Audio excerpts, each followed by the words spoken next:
Hey, it's Evan, and I just want to let you know that if you have a DSLR of any kind, that you can start taking pictures just like the ones that you're seeing on this page right now. You do not need an expensive camera to take pictures like this. You just need a basic DSLR, and here's why.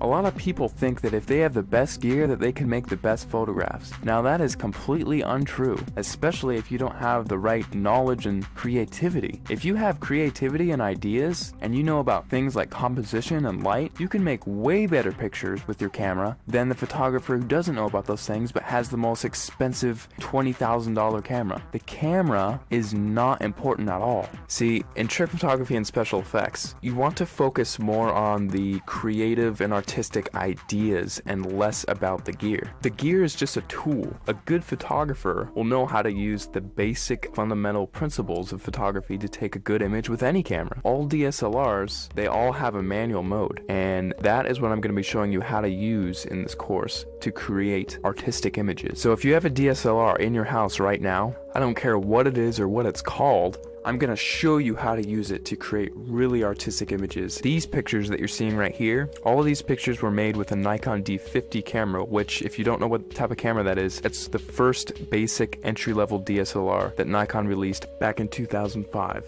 Now, because they don't make this camera anymore, you can actually get this one used for $230 on eBay. That's what I found recently. Or you could get a newer camera and it would still have it be the most basic entry-level model and still be able to take cool pictures just like what you're seeing right here. In fact, let me show you a little trick that you can use with any camera right off the bat. See the little thing that says shutter speed? If you raise that number to make it longer, whenever you take a picture now, your camera will be on for several seconds taking a picture for that amount of time. Now this is really cool because what you can do is take a light and then move it around the frame, and you can actually record light trails with that. And people, if you've heard of this technique before, it's called light painting, but most people think that, oh, I just wave a flashlight around and then it's done. Well, actually, it's a whole art form in and of itself, because there are dozens of different types of lights that you can use in light painting, and all of them have a specific use. And you have to know how to move the lights in certain ways in order to create certain shapes and things like that. And that is the type of stuff that I'm going to be showing you inside the course. And now if you also have Photoshop, you can get really creative.